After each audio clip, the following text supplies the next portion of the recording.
The League of Women Voters of Lafayette would like to welcome all of you to this forum on government services and growth in Lafayette Parish. My name is Kathleen Espinoza. I'm a member of the League of Women Voters and a geography instructor at the University of Louisiana at Lafayette.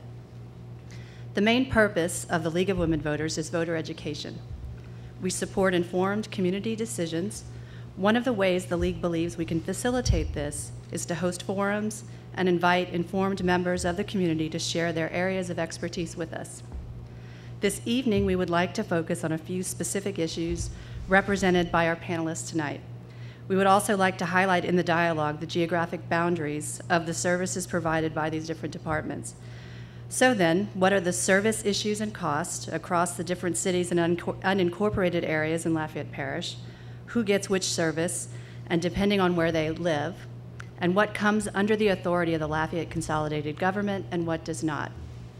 The League believes that as a community we can better debate what form our local government should take and what the charter or charters should say, only if we know what we have in place now.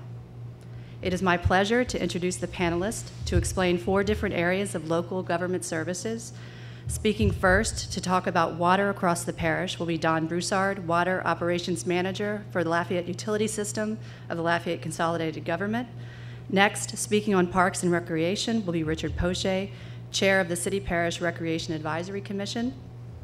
Third, on Community Development is Ben Berthelot, the new Director of the Community Development Department of the Lafayette Consolidated Government.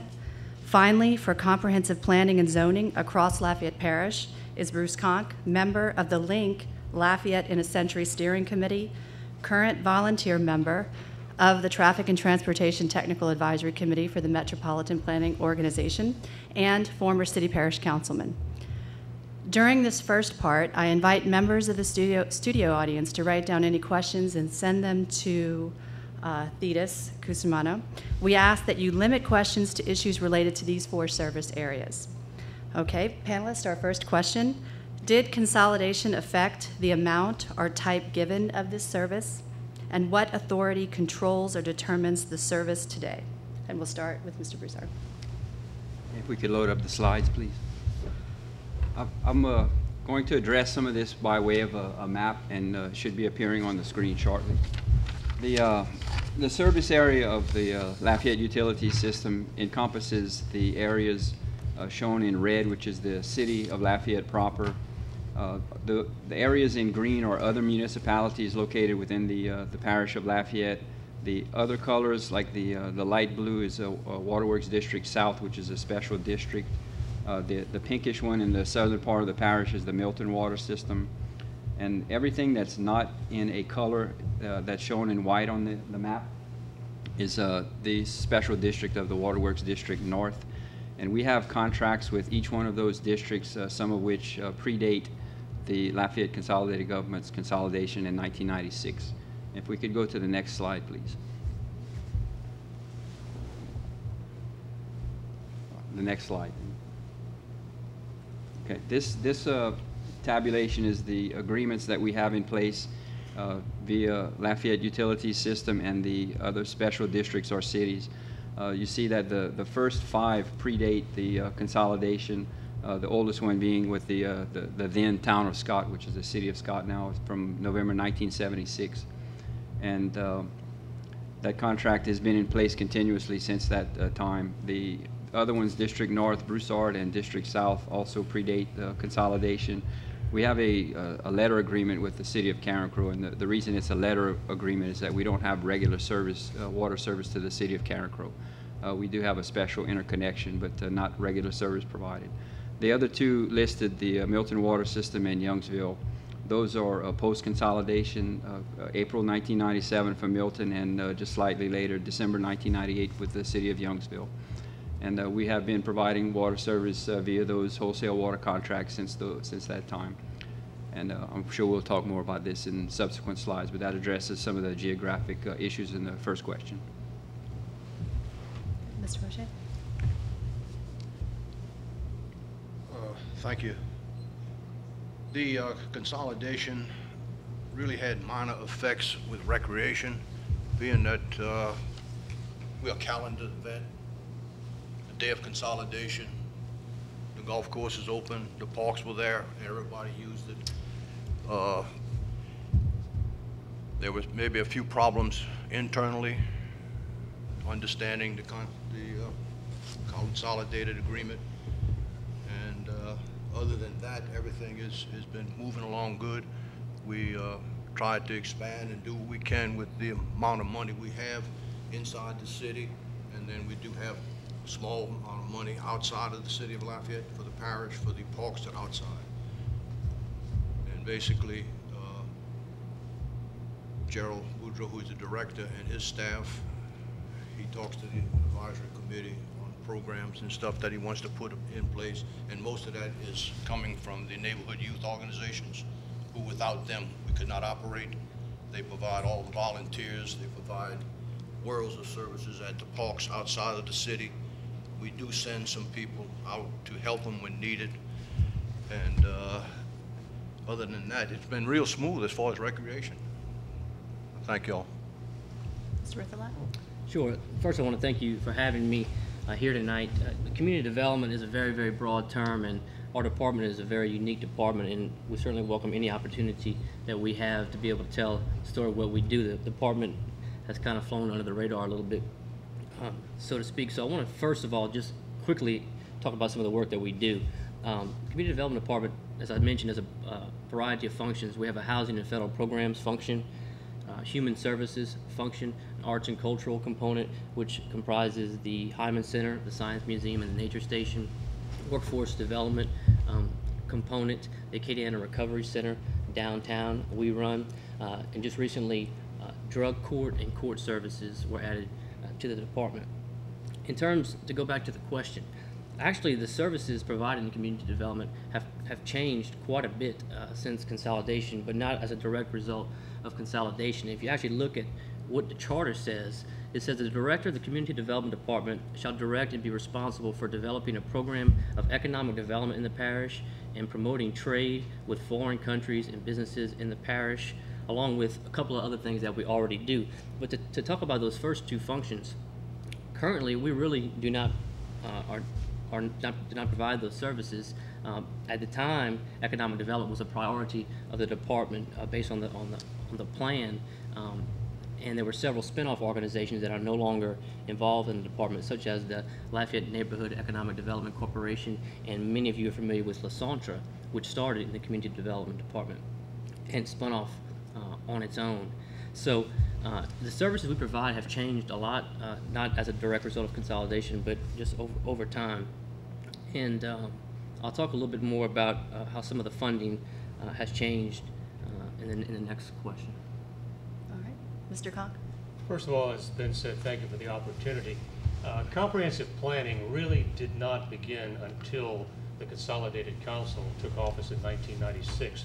Prior to 96, there were a number of efforts and a number of plans that were formulated, were crafted, but nothing comprehensive in nature. And one of the initial efforts of the new administration was to form LINC.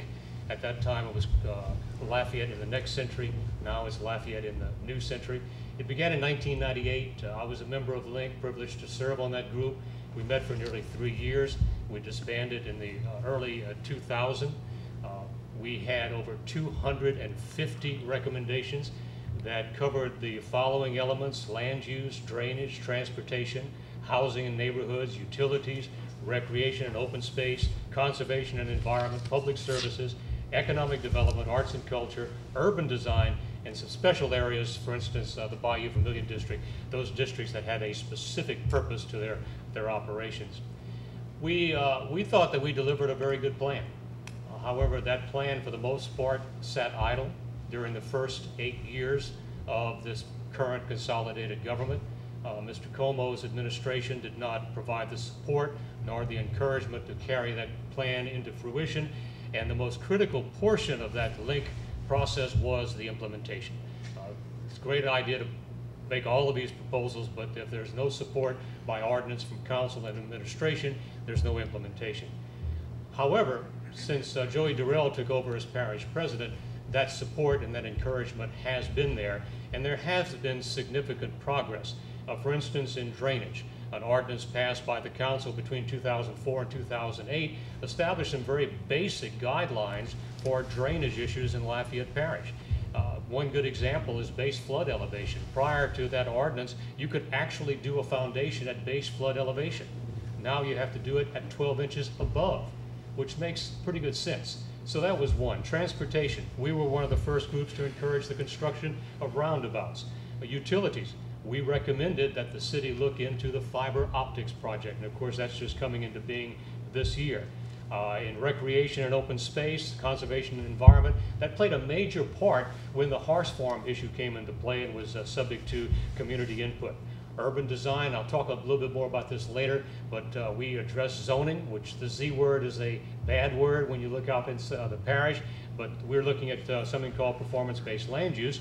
And of course, under urban design, we address billboards and signage. So we have made progress in terms of what was produced as a product of Link. Okay, thank you. I think just to sum up, it seems as though each of you has expressed the idea that consolidation has really not significantly affected the level of services that you provide. Okay. All right, we'll move to the second question. Where does the money come from for the service, and what level of service or impact does each political geographic area receive? And you know, when I refer to political geographic area, what I mean is the separate municipalities, the unincorporated areas of the parish. Okay, Mr. Broussard. Okay, if we could load up the next slide, please.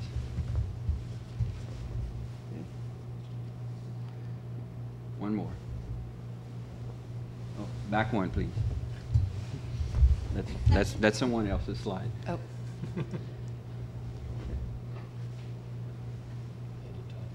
Well, while we're loading that up, I'll just start talking. The services that we provide weren't really affected significantly, as Kathleen summarized in her first question response. The wholesale customers that we have were pretty stable before consolidation. We did have, in the mid-90s, we had some reworking of some of those contracts to where they either extended the terms and conditions or the duration of the contract.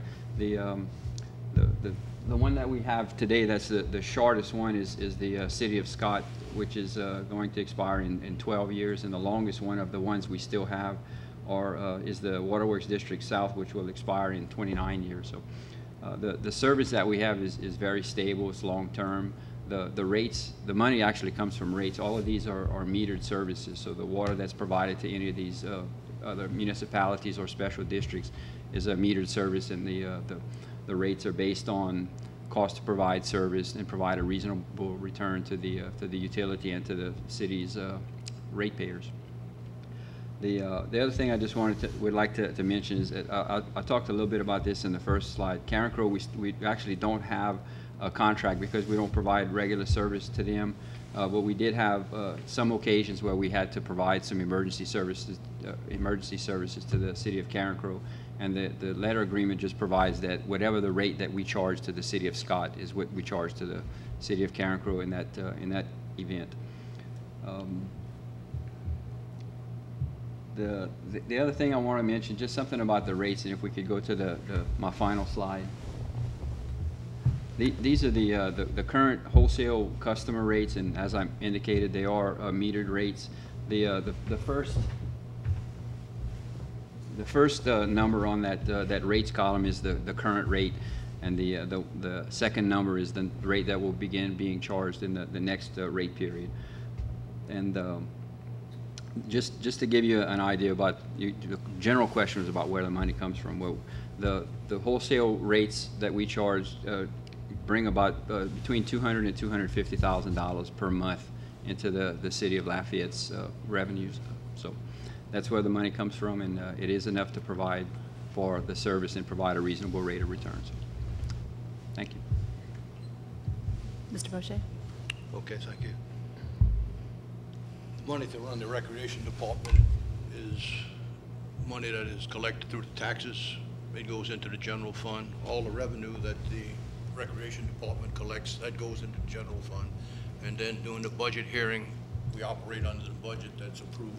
First it goes through Gerald, then it goes to the administration, then to the council, and then we have line items and capital expenditure items in the budget. And it's basically, it's all tax money that comes in. In the city of Lafayette, we have 1.92 mills, which generates about $2 million a year, and only people in the city of Lafayette pays. There's nothing outside the city that there's any specific amount of money. Only other funds we had when the 06 bond issue, the total bond issue was $215 million, and that 61 sales tax and 85 sales tax was the voters approved. Recreation over a 15-year period will collect about $8 million. But this is predicated on what the administration sells, and we'll get a percentage of it. In the last 2 years, we used that money to renovate Beauchesne's, and this year we're using it to do Abear. Projected for this year, George Williams and Gerald and Greg are looking at the recreation centers and working up a project to redo the restrooms, the gymnasium floors, but we don't know how much money we will get, so it's going to have to fit into that. Outside the city, there's money that comes in. There's some formula they use, and we get a budget. We do have a budget for the parish. It's limited, but this year and over the last couple of years, we put some money aside. This year, we're spending $300,000, $150,000 to redo the Jugees paving parking lot and the Karen Crow parking lot. And over the years, they do contribute some money into the city, so we're paying back this year. But it is a limited budget, and we try to do as much as we can. Again, all the parks outside the city is the neighborhood youth organizations. They take pride, just as the ones inside the city do, and they do a lot of the work. They cut the grass, they handle everything in there for us. When they do need help, we send out, and then we have a line item which we can charge the parish money to catch the money back. Thank you. Mr. Berthelot? The Community Development Department has roughly a $6 million impact on the general fund, which compared to other departments is rather low. Majority of that for facilities and personnel type issues, employees and such, benefits. In addition to that, many of our divisions operate off of federal and state funding. In fact, some of our divisions operate on different fiscal years than the Lafayette Consolidated Government. I mentioned earlier how the services we have provided have changed somewhat since consolidation times, and now one of the services that we are most known for in the community is our housing function, and that's a service that came about as part of our 5-year consolidated plan as a priority as it relates to the funding that we receive from community development block grant funds and home funds. And I wanted to touch on, there's been a drastic change in those funds since consolidation. In 1996, we received $1,761,000 in community development block grant funds, and in the following year after consolidation, that number jumped up to $2,516,000. So that jump, in addition to a jump in the home funds we received federally, was almost a 40% increase in funding. And our community development block grant funds are used for our housing initiatives, such as our urban infill program, our rehabilitation program, and in partnership with some other agencies to build housing related projects. Since that time, our funding has dropped back down to pre-consolidation levels. Nothing to do with anything other than, it has a lot to do with a couple different things, but it has dropped back to that level since that time. So we don't have a whole bunch of federal funds available to do the housing that I mentioned earlier. But what is significant is the 40% increase from pre-consolidation to consolidation in those federal funds. So I guess someone could opine if there was deconsolidation that number could decrease. I really couldn't answer that, but I guess the possibility does exist. Mr. Conk? As far as the planning process is concerned, the first point that must be made is that whatever comes out of the link process, or what is now known as the comprehensive planning process, will only be applicable to Lafayette Consolidated Government, which is the city of Lafayette and the unincorporated areas. The other communities, municipalities in our parish could certainly join in and adopt their own plans, but that is not mandatory. There'll be a voluntary process on their part. As far as the budgeting is concerned, that too is broken into two areas. Currently, the link process has virtually no money. It wasn't until about 4 years ago that there were some dollars dedicated toward that particular process, and the departments made good use of it and made some progress. Last year in the current budget, the council determined that the dollars could best be allocated toward producing a comprehensive master plan, which would be outside of Link but include Link. Despite lack of monies, though, the council did proceed and restructure the Link process. They created two committees. One is the Citizens Committee, which makes recommendations to the Planning Commission, and if those recommendations go past the Planning Commission, it goes to the council for action, and then another Link restructured committee known as the Implementation Committee would take it and bring it into reality. So while there was no money there, the council did do a very significant improvement in the Link process. And all of the work that's being done within the Link process will not be wasted time. It could serve as a sound foundation for those who prepare the comprehensive plan. And in fact, just this week or this month, the Land Use Subcommittee of that Link Citizens Committee is producing reports on implementation strategy for land use, and that's going to move forward probably in the next 2 to 3 months. Talking about the comprehensive plan, there has been $400,000 set aside in the current budget in council reserve to go toward the financing of that plan. However, overall cost on that plan will probably be in the $1.5 million range. Currently, a request for proposals is being prepared that will go out.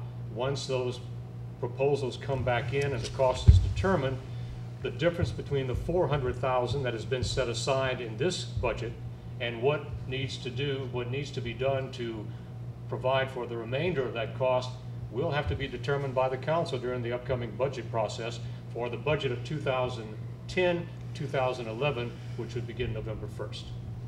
Okay. All right. And just to summarize, well, I think it's a bit difficult to summarize because you've all mentioned a variety of different funding sources, rates, grants, block grants, sweat, volunteer effort, and different levels of funding. All right, so we'll go to our third question. What are the concerns, urgent issues, or limitations that the public and the Charter Commission should know about your particular governmental function? Mr. Broussard. Okay, I don't have any slides on this one, so I can't mess up. There was a true spirit of consolidation after the June 1996 merging of the governments to create this new form of government. The idea that we could provide a service to these other municipal governments in the way of wholesale contracts long-term made sense, and it was the wishes of the council. We implemented the wishes of the council, and I haven't actually checked, but I think every one of those wholesale agreements that went before the council were passed by unanimous votes. So there was a genuine spirit of cooperation.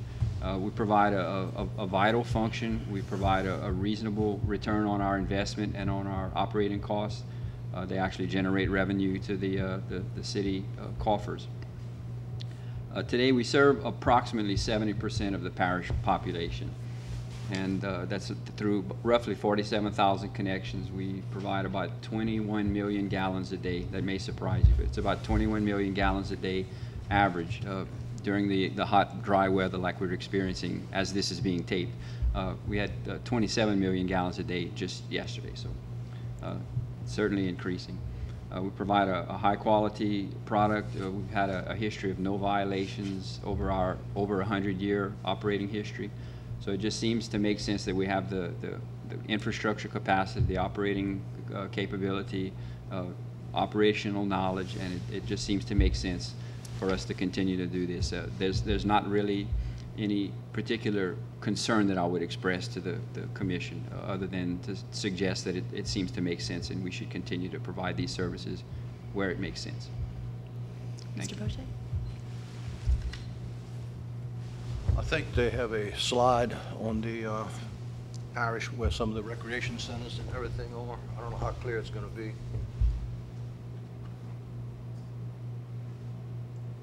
It's a map. You'll notice that all the recreation centers are inside the city of Lafayette. Parks, we have parks outside that's being maintained and stuff. At the commission meetings, we have discussed on several occasions our dependency on the budget system to fund. They subsidize us. The millage turns in $2 million, the golf courses turn in $2 million, other fees and regulations, rentals and all the other stuff turns in about $600,000 to $700,000 a year. Our budget is about $11.6 million. So there is a big subsidy that we depend on the total tax package and the budget system to stay alive in it. We would love to be able to cut that deficit down a lot and stuff, but it's all a matter of money and taxing, and right now it's not the proper time to address that. I think we have some plans in the future that we've talked about, is trying to build some rec centers outside of the city of Lafayette, going into the little municipalities and try and work out some kind of thing. But with everything going on right now, it would, in my opinion, it'd be useless. I mean, there's so much on the table right now they need to discuss and straighten out. So we continue to work with the budget we have. We expand it. We take advantage of our volunteers. We work with them as closely as we can, and we try to increase and do everything we can to provide more quality of life to the people who use our parks and everything.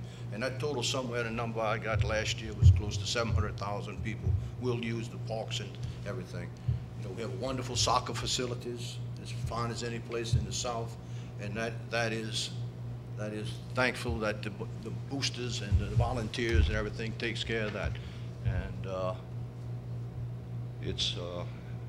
we have a good program. We have a good recreation department, and we provide a lot to the people who use it at a fair price.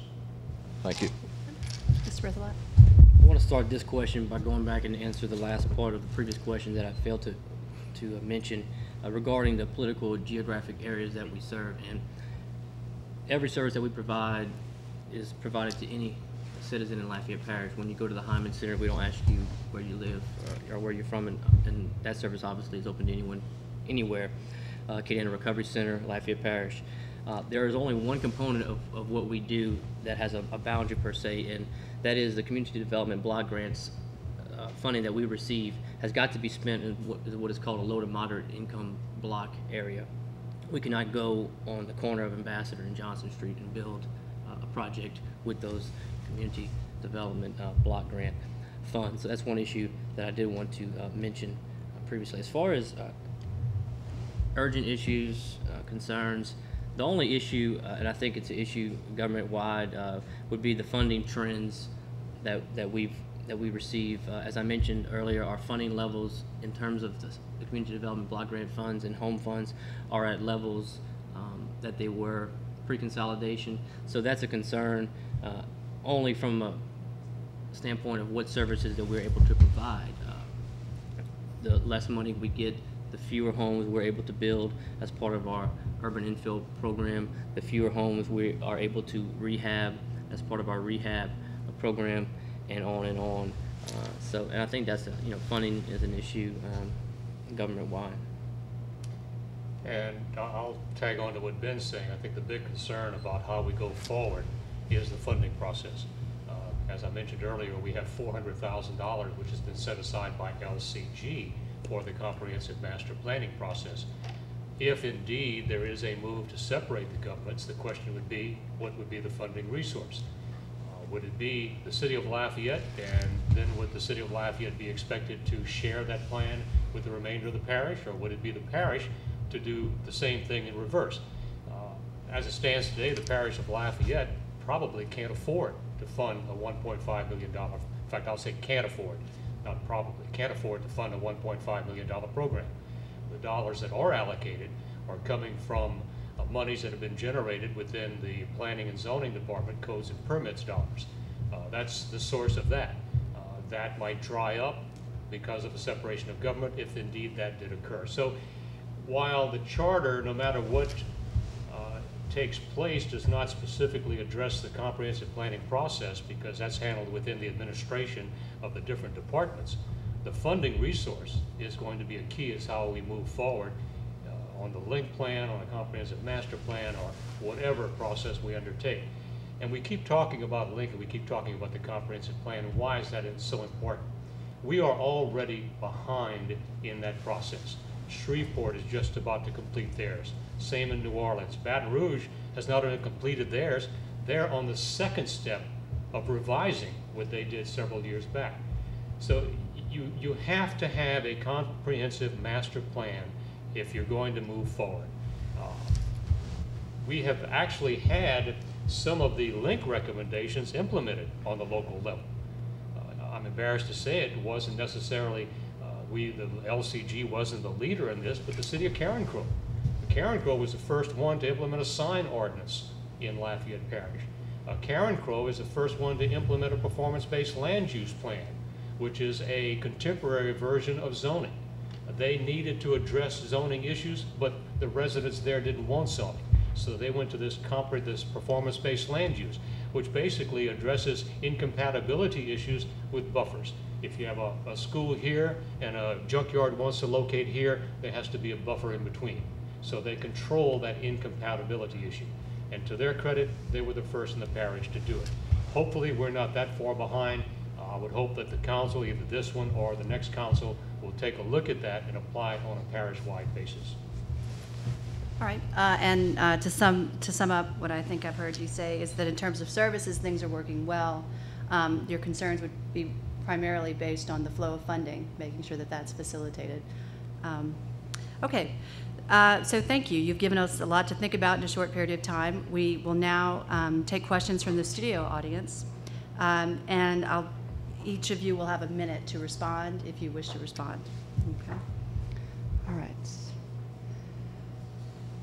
All right, what would you tell the Charter Commission to do that would affect economic development? And does someone want to start?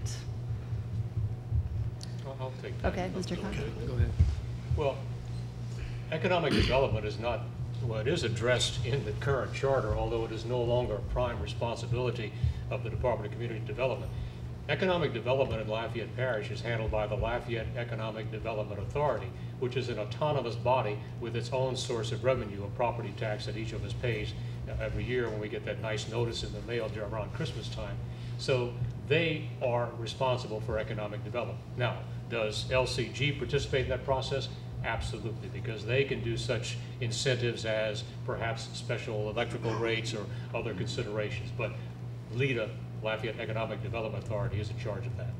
Yeah, as Bruce stated, I mean, the role of the government is to facilitate economic development as much as possible, but LEDA handles that function. Luckily, with this parish president, Mr. Durrell, is very hands-on involved in economic development, meeting with potential companies, and we have an excellent working relationship as a government with the Lafayette Economic Development Authority. So as it pertains to the Charter Commission, I really wouldn't. I think Bruce pretty much nailed it. I have no comment. Okay. All right, the next question. Does community development provide housing assistance or support outside the city of Lafayette? Not directly. As I mentioned, most of those funds that we have must be spent in the low to moderate income block group, and the majority of that area is in. You know, I wish I'd have brought a map like Don. I didn't come prepared to show you. You can use my map. But it's Well, actually, I think maybe the first one. Yeah. That first image. It'll be a different map, but Oh, it's just it's in that 70501 area code. There may be a few small areas that fall outside of the city of Lafayette, but the majority of those funds that we do spend on housing are in the city of Lafayette. Is that defined by the funding source? It's defined because it's a low to moderate income area, correct? Okay. All right, does anyone else want to comment on that? All right, why would zoning and permits generate less money under deconsolidation? And the second part of this question, wouldn't other parish municipalities then generate such funds that they could then contribute? I hope I wasn't misunderstood. I don't think they'll generate less money. It's just that if there were a separate form of government for the parish of Lafayette and the city of Lafayette, and since zoning is a city of Lafayette issue, those dollars would go to the city of Lafayette and not parish of Lafayette. Okay. All right. Okay, this is for community development. Why did the community development block grants funds increase following consolidation? And the second part, why do you assume that these funds will decrease if deconsolidation occurs? Well, it's a very complicated formula, and I believe the biggest reason would be the population increase. And I didn't say that I believe that they would. I think you could potentially say that because it increased 40%, there would be that potential, but it is a rather complicated formula, not strictly based on population. So there is that possibility that it would decrease. I can't guarantee that. And if I may, it's an interesting note that almost all of the dollars in Ben's department, if not all of them, are federal dollars. Right. And the council has very little to say about the use of those dollars. In fact, it's almost a pass-through organization. Right. And when we have our budget hearings, when I was on the council, every year we'd look at it and say, okay, done. That's all we had to do, was look at it, approve it, and go forward. We did not have the options of making changes. Those are federal dollars and would associate with federal mandates. Right. In many cases, we're a flow-through organization, and which requires a lot of work, but it's strictly that. Okay. All right. If true complete consolidation were to be the recommendation of the Charter Commission, would the link recommendations be null and void? Could you rephrase that, please? Well, I think if, because link, I guess I'll just reread the question. If true complete consolidation, I'm sorry. Oh, I'm sorry. If true complete consolidation were to be the recommendation of the Charter Commission, would the link recommendations be null and void? No. In fact, they'd be actual comprehensive in nature. They would take in all of the parish of Lafayette, if indeed all of the municipalities were consolidated into one government. So we would actually benefit from all of the work of link, and certainly from any comprehensive master plan going forward. Okay. All right, this I think is a question that everyone can respond to. Many people feel the city of Lafayette's money is used to cover the cost of services to the unincorporated areas. Can you speak to this for your service? Well, I can take the first one. Mine's relatively easy. My services are metered services, so our revenue is based on consumption. So ours is actually pretty easy when they pay for the services that they get.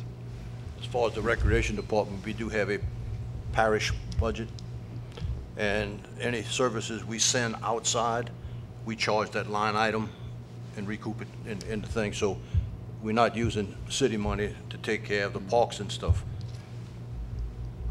It's a hard question to answer, given that there's so much federal funds that flow through my department. But I guess the majority of the funds of the $6 million that come out of the general fund come out, city general fund. You could potentially argue that, but it's not a whole lot of money based on, like I said, many of the other departments. And there's a two-part answer to that. Those dollars that are generated, for example, by the sales tax can only be expended within the city of Lafayette, because those are dollars generated within the city for city capital improvement projects.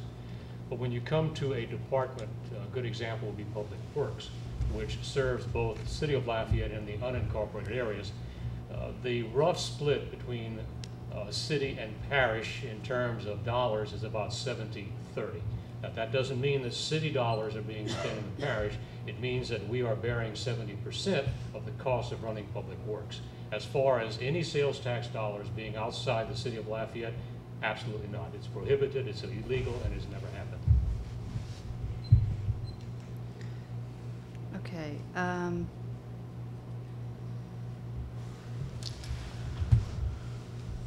All right, here's a question for Mr. Broussard. Is water or the cost of water an issue for annexation? or of annexation? The cost of the infrastructure to serve any new annexed area or proposed area is part of the discussion that the council takes into consideration. I'm looking at Bruce as a former councilman. That is part of the discussion, so we have to actually prepare estimates of the cost to serve, and the council will base their decision partly on the cost to serve all the utilities. Do you want to I respond? will note that prior to consolidation in 1996, annexation for the city of Lafayette was driven by the Lafayette Utilities Department. And one of the incentives at that time was indeed water. And that incentive has been taken away, and has nothing to do with you, Donnie. But it's truly an adverse impact on our abilities to annex. When you go into an area and say, we'll bring you water, they say, I got water. Well, you pay less. Well, $10 less a month doesn't mean that much to me. What else you got to offer? There is another incentive that has been developed in just recent years, and that's fiber optics. If we're going to have anything to offer to folks outside the city limits of Lafayette to come into our corporate limits, will be the ability to receive fiber. All right. What would it take to have a completed, approved implementation plan for comprehensive planning and zoning for the Lafayette Consolidated Government and for the whole parish? So two separate. What would it take? What would it take? What would it take to have a completed, approved implementation plan for comprehensive planning and zoning? First for the Lafayette Consolidated Government and then for the whole parish. Well, I think the first answer is the funding. Then you hire your consultant, and then obviously a lot of work would go in over a period of time that would ultimately have to be approved by the council. I would think. I'm Bruce, and Yes. Bruce can probably answer that a little better. Well, the thing, as I mentioned earlier, is that the comprehensive plan, as it is proposed today, is being done under Lafayette Consolidated Government. And it would only be applicable to those areas that are governed by LCG, City of Lafayette, unincorporated areas. The other communities would have to volunteer to implement those recommendations. As far as funding is concerned, as I said, $400,000 is set aside in a council reserve fund. We are fortunate, interestingly enough, because of the economy, we will probably get more bang for our buck. Normally, these plans run about $3 million. We're thinking, based on the current economic situation, that we could probably get it for about 1.5. Okay. How does Karen Crow's new zoning ordinance affect the comprehensive plan? I'm a little confused as when you say comprehensive plan. Are you talking in terms of if there was a total parish-wide comprehensive plan, including all the small municipalities, or just a Lafayette Consolidated Government? Well, I'm sorry. Area. I think the comprehensive plan refers to that which has been proposed, the comprehensive plan for, Go ahead. Well, one For the city portion of of the link recommendations dealt with land use, and under land use is the use of the properties for specific purposes. In the city of Lafayette, we have zoning. It's very specific as what you can build and what you can build and how you can build it. But once you leave the city limits, it's pretty much wide open. And for instance, there's one particular home, I would estimate the guy spent about $750,000. Well, right next door, they opened a concrete plant. It's in the parish, nothing to prevent that. But there are a lot of people outside the parish telling government, don't tell us what to do with our property unless they build a home that's really nice and someone tries to open a concrete plant. Performance-based land use is what's being discussed. Karen Crow put it into place. It's working very well, and I think, and a lot of people are of the opinion that it could work very well in the parish. It would protect existing properties from incompatibility uses moving in next door.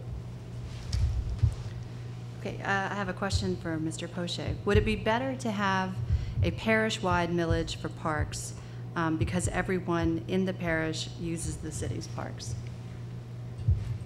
It would be if we could sell it. We would have to do it through a very extensive selling program, explaining to them what we would want to do to get it done.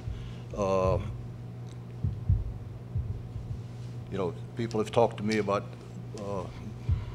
brick. Well, brick is, I brought some stuff here on that, and it'll blow your mind some, but it's a political subdivision of the state of Louisiana, and they were 1946. they have a taxing authority, plus they have a millage. They pay 14.46 mills, which generates them $41 million. They have a bonding capacity of 50 million.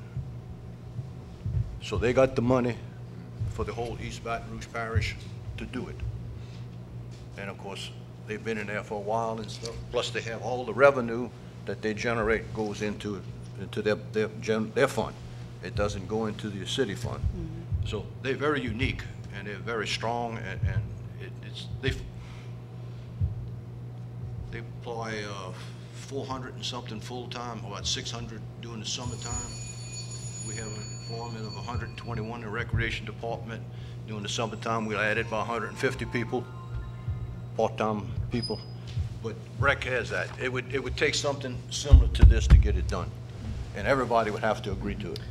I happen to chair the Parks and Recreation Exploratory Committee, and Mr. Poche was on that committee, and that was the most eye-opening thing that I saw was the amount of money that BREC has to operate, $41 million, which is a commitment by the people of Baton Rouge that they have made recreation a priority, and they have said that they wanted to pay for that to the tune of 14 plus mills, and that was very, very eye-opening. That's it. Yeah, it's all a matter of money.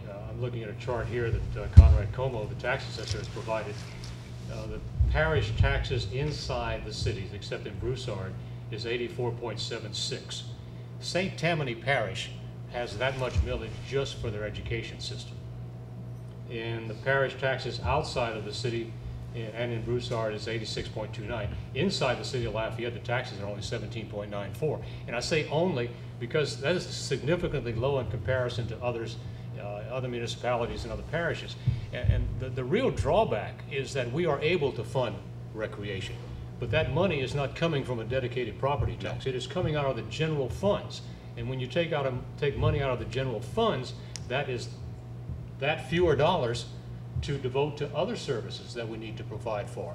And I'm not pointing the finger at recreation. It applies to everything else. We have shortcomings in a number of areas of funding. Your correction center, your parish jail is woefully underfunded. That money comes out of your general fund to make up the difference. And that money cannot go into fixing potholes, digging ditches, if it's not there, if it's being used for other purposes. And you could go on. And all the other departments are subsidized also. I mean, they operate, it's not just recreation that they have to subsidize. So, you know, it's a double-edged sword. You put some money in, you hope you get enough back.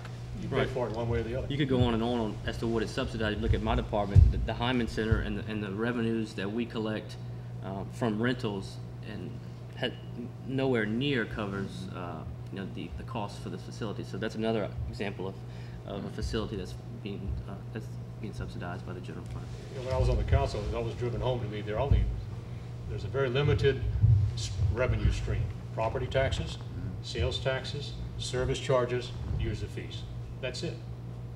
Correct.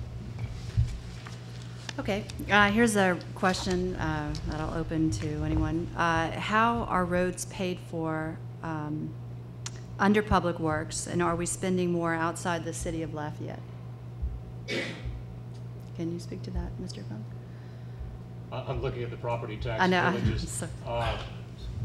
There's an interesting terminology in property taxes on state law. The city and the parish each have what's called a general alimony tax, which is a tax that is imposed on the public without a public vote. It's legislatively produced. The parish general alimony tax produces 1.4 million. So that could go to roads. So we have a drainage district that is very specific at 5 million. Roads and bridges at 6.5 million.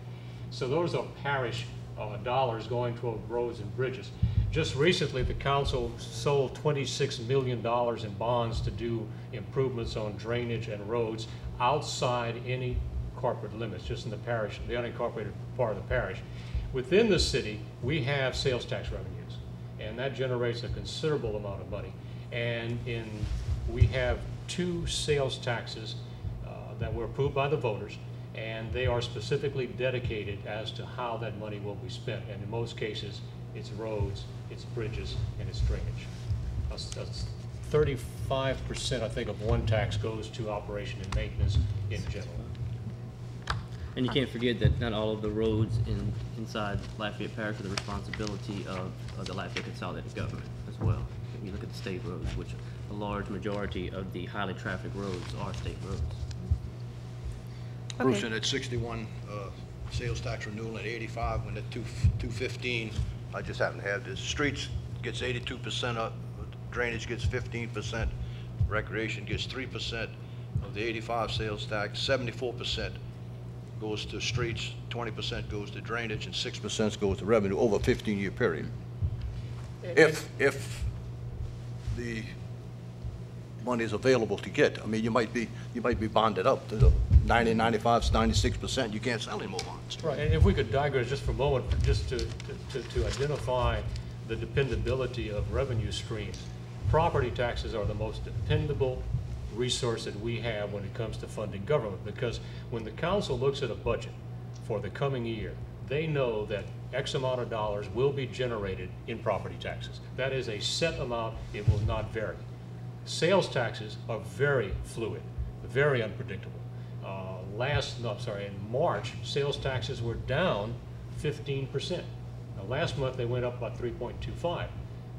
But compared to last year, we were at a break-even point. That's how the current budget was. They were anticipating no increase in sales taxes. And to show you how it affects other governments, the Lafayette Parish School Board right now is facing a $15 million budget because they depend upon sales taxes. Okay. Here's another Link question. What does Link say about a tree ordinance?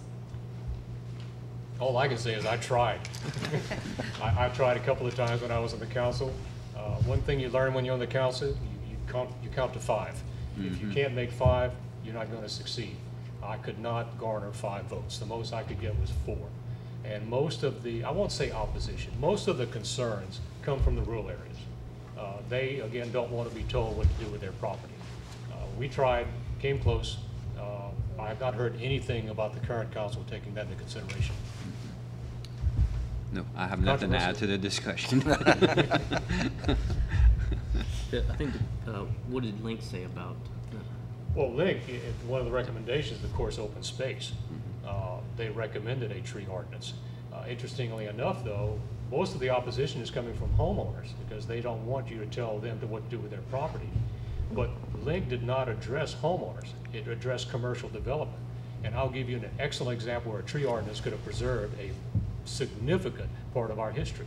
Four Corners. I'm not going to name the business, but overnight they took down a 150-year-old oak tree. And they did it under the cover of darkness because they knew to do it in public, they would have encountered opposition. You can't go back and retrieve that 150-year-old oak tree. So there it would have played a significant part. Will it hamper development if we had a tree ordinance? Absolutely not. If you look at the new developments today, they are using green to enhance their property, be it trees, grass, whatever. It is the new aesthetic value of the property. All right, here's a question for Mr. Poche. What portion of Parks and Recreation's budget comes for participation fees paid by children, families to play soccer, baseball, t-ball, things like that? Right.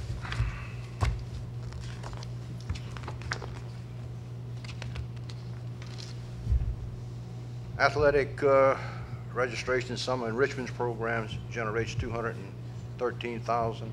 Facility rentals, $164,000. Swimming pool, $64,000. Campground revenues, $46,000. Tennis, $34,000. And instructor revenues, $59,000. The golf courses generate $2 million. And we have that millage that comes in for 1.92, which is $2 million. Okay. So we are dependent upon the council funding our CapEx programs and stuff of that nature. And historically, for the last 8 years that I've been on the council, is that before Mr. Durrell took, we were on a status quo budget. We stretched. There wasn't any money available. Okay, I think we probably have time for one more question. All right. Can you speak more to the issue of using water service as a reason for encouraging more contractual agreements among the municipalities? Well, as I mentioned in my earlier comments, there was that genuine spirit of cooperation right after consolidation, and as Bruce kind of alluded to, pre-consolidation, the water and the other utilities were really like the field of dreams. Build it and they will come. It was a real driver for our annexation. Today, it's a reason based on the business practices, the rates, and it just makes sense for the municipalities. It's not like LUS or consolidated government is going out and marketing our water service to other municipalities. They're actually coming to us seeking the service. And I think it just makes sense for them to do it rather than to have us do it as their provider rather than them do it themselves and invest all those dollars in the infrastructure. And Don has always, he's in charge of water, obviously it's a specific area of interest, but when it comes to the utility system, people say, well, let's just say we'll provide them with electricity. Well, we can't. We have legal binding agreements with the Entergy and with Slimco as to what territory is served by utilities. Okay, I think we'll have to stop here. The League of Women Voters of Lafayette thanks our panelists for their time with us on this forum and their dedicated public service. Don Broussard, Richard Poche, Ben Berthelot, and Bruce Conk. We also would like to thank AOC for their professionalism and volunteer time in preparation for filming this program and for more public viewings. Finally, we'd like to thank you.